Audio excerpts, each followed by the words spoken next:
quicker. Okay, let's talk about workstations and display stations, the things we use to view our radiographs on. Okay, and these have technical definitions. Workstation, display stations are not the same things. Diagnostic workstations are a completely different kind of thing. So let's take a look. Workstation, the definition is a fully equipped computer terminal that can manipulate image quality and make permanent changes to the image saved into something called the PACS system. PACS is basically your storage system, the way your images are stored. Okay. PACS, by the way, stands for Picture, Archival, and Communications System, PACS. Obviously the S has been dropped here, but nevertheless, it's where we store our images. A workstation can access PACS and can make changes to an image, such as changing window level or width, right? Such as cropping the image, and these changes can be made permanent. Okay, any workstation can make permanent changes. Now, there's two different types of workstations. We call them Class 1 and 2.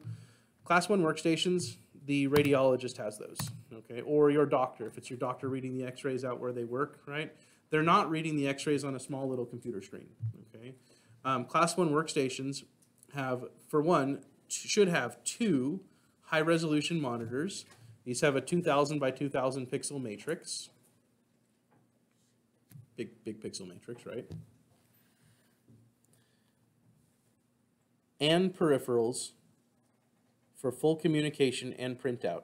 They'll have dictation software and hardware. They'll have a separate monitor that's like an assisting monitor. They'll have printers, ways you can output the information. They'll have connections to the whole PACS system, so they can access any patient's information. They might have access to the electronic medical record as well. These are what the radiologists read their X-rays on. And let me show you the picture. This is a Class 1 workstation. Again, a Class 1 requires, the biggest, most important part of the Class 1 workstations are two high-resolution monitors. Okay, this allows the physician to view side by side the two high-resolution images of the body at the same time.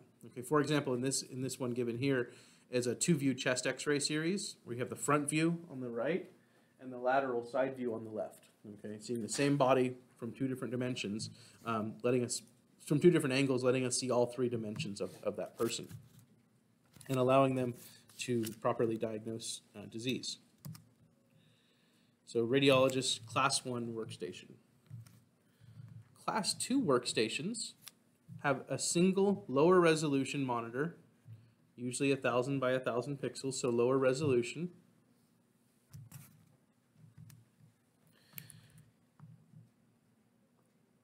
This is what the radiographer uses. Okay, so the X-ray techs do not use two high-resolution monitors because our job is to produce the image, produce a diagnostic image. Our job is not to interpret or diagnose the image, diagnose disease based on the image, right? We're just making the image and making sure we get everything we need to have. So we don't need super duper high, crazy high resolution. There are things that we won't be able to see that the radiologist can see, okay? Our job is to produce a satisfactory X-ray that has correct positioning, correct exposure, demonstrates all the pertinent anatomy, right? Minimizes errors and artifacts and issues. And for that, we only need a Class 2 workstation. Okay, Class 2 workstation, single lower resolution monitor, Class 2 display monitor. So there we go. That's what we get. Those are both called workstations. What you have in your X-ray room is a workstation. What the doctors have to diagnose disease based on the X-ray is also a workstation. They're just different classifications. Lastly, one option, an additional option, if you have, especially with larger facilities, are display stations. Display stations are limited to image display with no ability to permanently change an image. So you can take and bring up a patient's image, but you can't make changes to it at these display stations. They are lower resolution and can be strategically placed throughout a hospital and in affiliated clinics to allow doctors to readily access images, not to diagnose them, but just for review after the radiologist has made a diagnosis. You know, the radiologist makes a diagnosis of right lower lobe pneumonia, and the physician who's treating that patient just wants to bring it up to give a good look at that X-ray.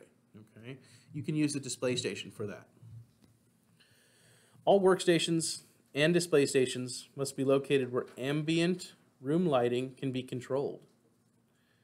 For adequate image contrast, ambient lighting must be subdued. Again, I like to give the example of, when it's time for movie night at home, right? What do you do with the lights in your house? Leave them all on? Turn them off, right? Why do you turn all your lights off? To see the screen better, right? Because the lights in the room are what? Too bright, distracting, right?